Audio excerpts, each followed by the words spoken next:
you, sir. The next presidential memorandum we have for you relates to Miles Taylor. You may recall that Miles Taylor served in the Department of Homeland Security during your previous administration. In his capacity with the Department of Homeland Security, he leaked classified information. He wrote a book under the pseudonym Anonymous, making outrageous claims both about your administration and about others in it. What this presidential memorandum is going to do, one, it's going to strip any active clearance that he has in light of his past activities involving classified information. It's also going to order the Department of Justice to investigate his activities to see what else might come up in that context, given his egregious behavior during your previous administration. And I had no idea who this guy was. I had no idea. I saw him on CNN, or one of them, I guess CNN, a lot. He'd be on all the time saying that the president is the president. I had no idea. It's like, you know, in this office you have a lot of young people, and they're here. I'll see him for 2 minutes, and I assume he was in the office, but I barely remember him.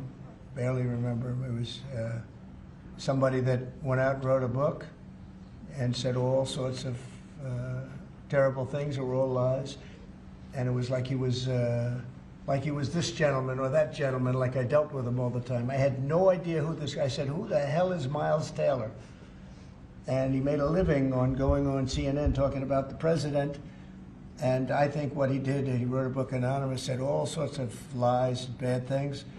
And I think it's like a traitor.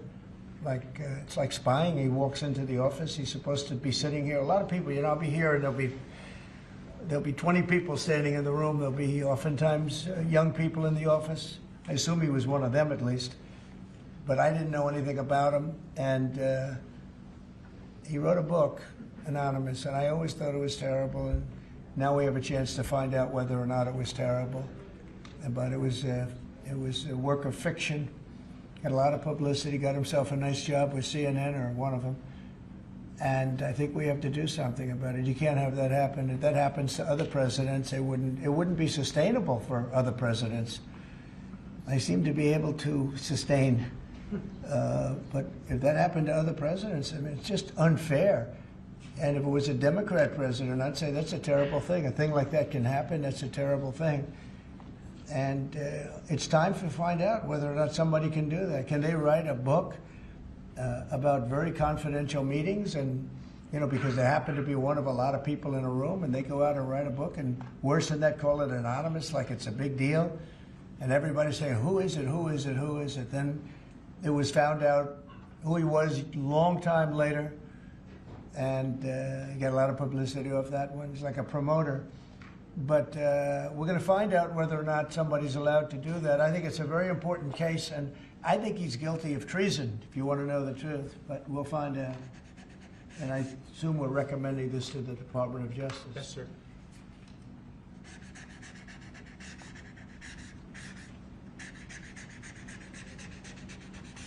Okay, good.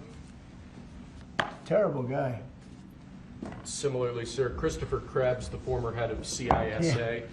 Yeah. This is a man who weaponized his position against free speech in the election context, in the context of COVID-19. This is it's a similar presidential memorandum to the one you just signed.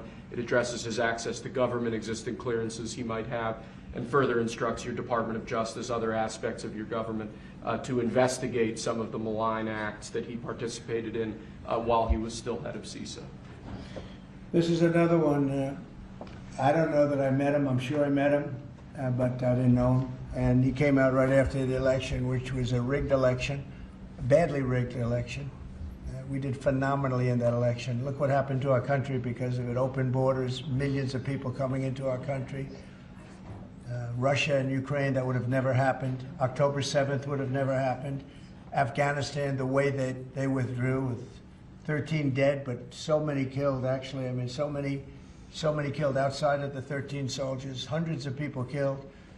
And maybe, I don't know, never mentioned, but I mentioned it, 42 or 43 people so badly injured, the legs, the arms, blown off, the face.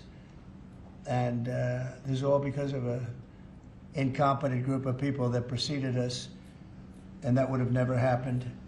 And this guy Krebbs was saying, oh, the election was great, it was great. Well, it's been proven that it was not only not great. When you look at all these lawyers and law firms that are signing, giving us hundreds of millions of dollars, it was proven by so many different ways in so many different forms, from the legislatures not approving to the 51 intelligence agents that worked from all of the different scamming operations. It was a very corrupt election. They used COVID to cheat.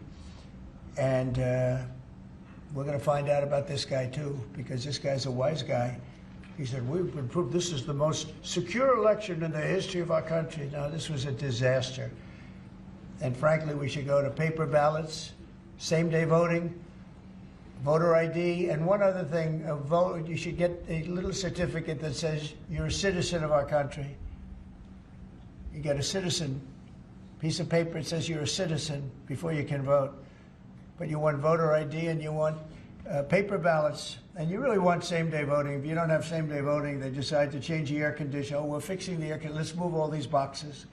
We'll bring them back in a few days, and then they don't bring back those boxes.